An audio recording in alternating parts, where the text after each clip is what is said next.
다음은 25번부터 27번까지를 볼 텐데요. 25번부터 27번까지는 신문기사 제목의 진짜 뜻을 알아보는 문제입니다. 자, 지금부터 25번을 한번 보도록 하겠습니다. 자, 먼저 소비라는 말이 있는데요. 이 소비라는 말이랑 비슷한 말을 좀 알아보도록 합시다. 이 소비라는 것은 물건을 사다라는 의미죠. 그래서 이 소비라는 말은 구매 또는 구입 이런 것과 자주 같이 쓰이게 됩니다. 그래서 소비, 구매, 구입 또는 사다 이렇게 얘기할 수 있겠죠. 자, 소비 심리라는 것은 무엇입니까? 이건 마음을 얘기하는 건데요. 어떤 마음입니까? 물건을 사고 싶어 하는 마음이죠. 자, 써봅시다. 자, 물건을 보고 사고 싶다라는 마음이 들게 하는 그 마음을요, 소비 심리라고 하는데, 사고 싶어 하는 마음을 욕심 또는 욕구라고 좀 바꿔봅시다. 물건을 사다라는 것은 뭐예요? 구매죠. 그래서 구매욕, 구매욕심, 구매욕구 이런 식으로 말을 바꿔서 해볼 수 있겠습니다. 자, 봄바람이라고 했는데요. 이 봄, 여름, 가을, 겨울을 얘기하는 게 아니고요. 자, 겨울에는 어때요? 사람이 이렇게 움츠려듭니다. 그러다가 봄이 됩니다. 봄이 되면 좀 기운을 펼치죠. 그래서 이 몸이 좀 이렇게 펴지게 되겠죠. 그래서 겨울에서 봄이 되었다라는 것은요, 움직이지 않던 것이 조금씩 움직이게 되었다라는 의미가 되겠습니다. 그래서 이 봄이라는 것은 어떤 것이 조금씩 움직인다, 활동적으로 변한다라는 뜻이 되겠죠. 그래서 봄바람이 불고 있다라는 것은요, 어떤 분야가 조금씩 활동적으로 변한다라고 생각하면 되겠습니다. 그러니까 물건을 사고 싶어하는 마음, 소비자들의 구매 욕구가 봄바람이 불었다, 조금씩 움직이기 시작했다라는 의미가 되겠죠. 그래서요, 백화점에서 매출이라고 그러는데, 매출이라는 것은 물건이 팔리는 것을 얘기합니다. 자, 매출량이나 매출액이라는 말을 하는데요, 얼마나 많이 팔렸느냐, 얼마나 많은 돈이 들어왔느냐라고 얘기할 때 매출량, 매출액을 얘기하죠. 그래서 이 매출이 점점 늘어나고 있습니다. 처음에는 잠을 자고 있었어요. 그런데 이제 일어나다 또는 깨어나다 이렇게 생각할 수 있겠죠. 마찬가지로 겨울에는 잠을 자고요, 봄에는 일어나다, 깨어나다 라고 얘기합니다. 그런데요, 여러분들이 이렇게 잠을 자고 일어납니다. 그럼 바로 생활을 하는 게 아니라 이렇게 한번 하죠. 그래서 이걸 뭐라고 그러냐면 기지개라고 얘기해요. 그래서 기지개를 켜다 이렇게 얘기를 하는데요. 기지개를 켰습니다. 겨울에서 봄이 됐고 잠을 자다 일어났습니다. 그래서 백화점이 물건이 점점 잘 팔리게 됐습니다. 이런 의미가 되겠죠. 자, 그래서 이 내용을 정리를 해보면요, 소비자들의 사고 싶어하는 마음, 구매 욕구가 올라왔습니다. 그렇죠? 그래서 백화점의 매출이 같이 올라왔습니다. 이런 답을 찾아보면 되겠습니다. 그러면 1번이 답이 되겠죠.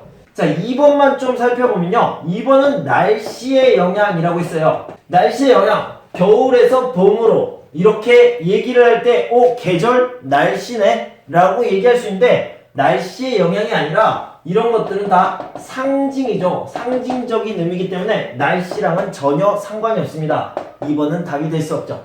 그래서 25번의 답은 1번이 되겠습니다.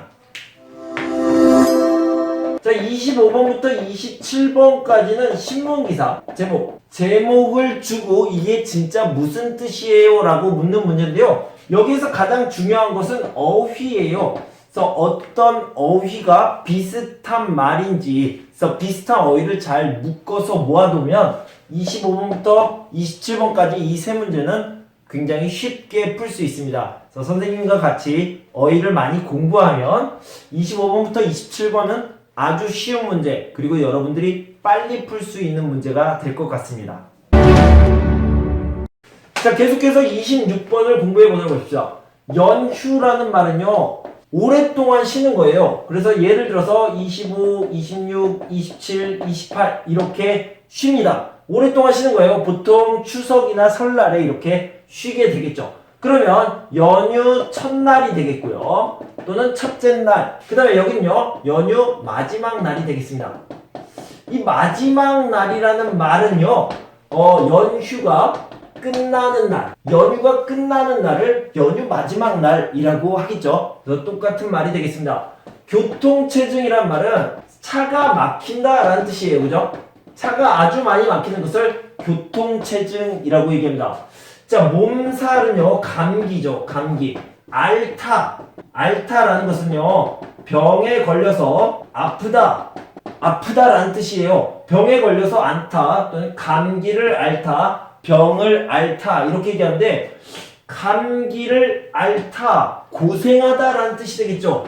자, 봅시다. 누가요? 고속도로가 감기에 걸려서 몸살에 걸렸습니까? 아니죠. 고속도로가 고생을 했습니다. 왜 고생을 했습니까? 교통체증 때문에 차가 너무 많이 막혀서 고생을 했습니다. 고생을 했다는 것을 몸살을 앓았다 이렇게 표현한 거죠. 자, 이걸 정리해보면요, 연휴 마지막 날, 그러니까 연휴가 끝나는 날 차가 너무 많아졌어요. 그래서 차가 몰리다는 한 군데로 이렇게 다 오는 것을 얘기하죠. 그래서 고속도로로 다 몰리다 이렇게 얘기했죠. 그래서 고속도로가 고생을 했습니다. 길이 막히다. 교통체증 때문에 고속도로가 굉장히 혼잡했다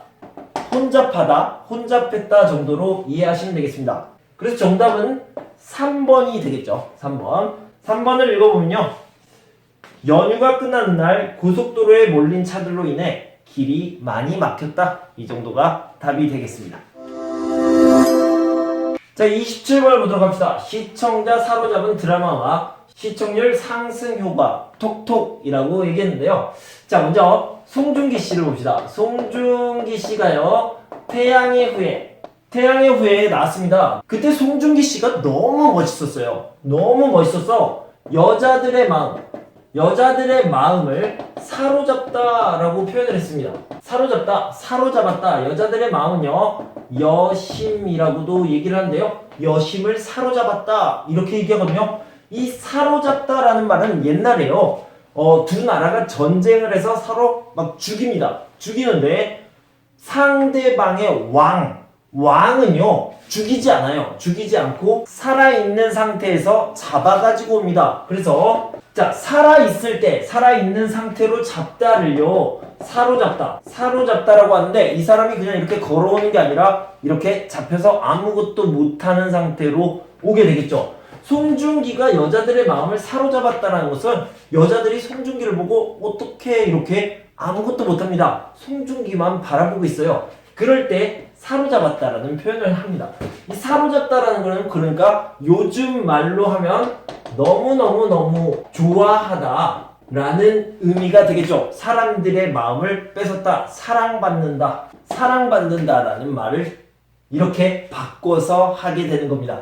그래서 시청자를 사로잡았다, 시청자에게 사랑받는다, 시청자들이 너무 좋아한다. 뭐를요? 드라마 음악을 너무 좋아합니다. 이런 의미가 되겠죠. 그래서 이 시청률이 어떻게 됐어요? 상승, 오르다. 그래서 드라마 음악 때문에 이런 상승 효과, 이펙트가 있습니다. 그런데 이 톡톡이라는 말은요, 어떤 정도가 심하다 또는 상당하다 이렇게 얘기할 때 톡톡이라는 말을 씁니다. 그래서 효과가 톡톡하다라고 얘기하면 효과가 상당하다 정도로 이해를 하시면 되겠습니다. 자, 그럼 정리를 해보면요, 자, 사로잡다는 사랑받는다라고 얘기했죠. 그래서 드라마 음악이 시청자에게 사랑받다. 자, 그래서 어떻게 됐습니까? 시청률이 올라가다, 높아지다. 자, 그런 역할을 했다.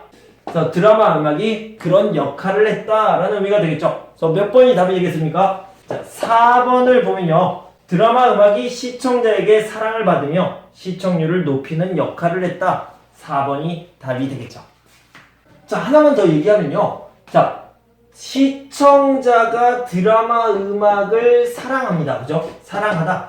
이거를요, 이렇게 표현했어요. 드라마 음악을 먼저 얘기하고요, 드라마 음악이 시청자에게 사랑받다. 그러니까 이거는 피동의 형태가 되겠죠. 이것도 한번 알아주시면 좋겠어요.